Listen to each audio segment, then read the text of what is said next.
রহিম, justice Asaduzzaman, এরকম অসংখ্য না। এরা সবচেয়ে নির্দোষ যে নারী, জনগণের পক্ষে সংগ্রাম করেছেন নিরবচ্ছিন্ন ভাবে, শত নিপীড়ন নির্যাতন ভোগ করে জনগণকে ছেড়ে যাননি, মাটিকে ছেড়ে যাননি। এদেশের মৃত্তিকা, পানি, বৃক্ষ, এদেশের পাখি, এর মধ্যে যিনি নিবিড় ভাবে মিশে আছেন সে দেশনেত্রী বেগম খালেদা জিয়ার বিরুদ্ধে মিথ্যা মামলায় আসাদুজ্জামান তাকে সাজা দিয়েছিল। সেই সাজা আবার বর্ধিত করা হয়েছে উচ্চতর আদালতে। তাহলে সেই বিচারকরা কেন শাস্তির আওতায় আসবে না? ফ্যাসিবাদের বিচারক, তাদেরও বিচার হতে হবে।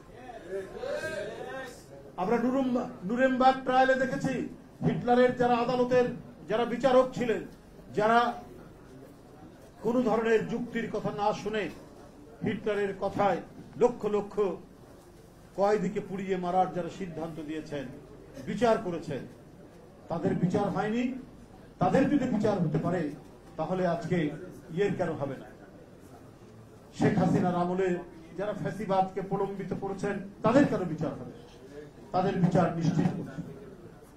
তাদের বিচার নিশ্চিত করতে হলে ভবিষ্যতে কেউ কোন আদালতকে দিয়ে তার অশুভ ইচ্ছা এবং অগণতান্ত্রিক নিপীড়ন নির্যাতন মানুষের উপর চালানোর সাহস পাবে না। এটাই হওয়া উচিত। আজকে আমি শুধু একটি কথাই বলবো, অন্তর্বর্তীকালীন সরকার দেশ চালাচ্ছেন, এখানে ছাত্র জনতার আন্দোলনের সফলতায় পতন ঘটেছে, কিন্তু তাদের আমলের যে সমস্ত ভাইরাস, এই ভাইরাস যেন সরকারকে আক্রান্ত করতে না পারে সেটাও আপনার জানা। আমি জানি যে অধিকাংশ উপদেষ্টা যারা, তাদের দুর্নীতির সাথে কোনো সম্পর্ক নেই, কিন্তু কিছু কিছু দুর্নীতির কথা তো উঠছে এবং সেই দুর্নীতিগুলো ভয়াবহ। ছাত্রদের আন্দোলনের প্রতি আমাদের গভীর শ্রদ্ধা রয়েছে, কিন্তু ছাত্ররা ভালো করতেন যে আজকে রাষ্ট্র, সমাজ, রাজনীতি, ব্যুরোক্রেসি যে দুর্নীতিগুলো আছে তার বিরুদ্ধে ক্যাম্পাসে ক্যাম্পাসে সোচ্চার থাকা।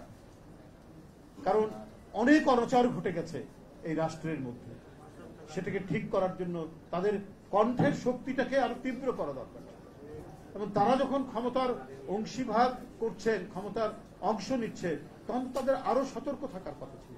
কেন তাদের এপিএস এর নামে শত কোটি টাকা দুর্নীতির অভিযোগ আসবে? কেন তারা বদলি বাণিজ্যের বিষয়ে তাদের অভিযোগ উঠবে? এই অভিযোগ তো উঠছে। স্বাস্থ্যমন্ত্রীর বিয়ে, আরেক স্বাস্থ্য উপদেষ্টার বিয়ে, আরেক উপদেষ্টার এপিএস, এটা তো ভয়ঙ্কর ব্যাপার। শেখ হাসিনা তো 3টা ডিগবাজি দিবে এসব কথা শুনে, যে আমাদেরকে বলো, আমি দেখো কি অবস্থা। কেন ছাত্র নেতারা বিভিন্ন মিনিস্ট্রিতে গিয়ে তারা মনে হচ্ছে যে মিনিস্ট্রির যেমন পার্লামেন্টারি কমিটি থাকে তেমনি ছাত্রদের একটা কমিটি থাকছে, এটা তো ছাত্রদের ভাবমূর্তি নষ্ট হচ্ছে। কেন তারা এই কাজটি করবে? রেলওয়েকে দেখার জন্য সেখানে আবার বৈষম্য বিরোধীদের একটা কমিটি করে দেওয়া হয়েছে। রেলের একজন সাবেক ডিজি বলেছে যে সেখানে এই যে রোজার মাসে টিকিট কালোবাজারির সাথে এই সমস্ত বৈষম্য বিরোধী ছাত্র নেতারা জড়িত। শত শত কোটি টাকা আপনার টিকিট কালোবাজারে টিকিট বিক্রি করা হচ্ছে, তারা বাণিজ্যের সাথে যুক্ত। তো সেটা অন্তর্বর্তীকালীন সরকার দৃঢ় হাতে সেটা তো দমন করা দরকার ছিল। এটা তো হয় না যে ছেলে পাশ করে চাকরির সন্ধান করে চাকরি করবে, সে যদি হঠাৎ করে অনেক টাকা দেখে ফেলে, তার মাথা তো ঠিক থাকার কথা না।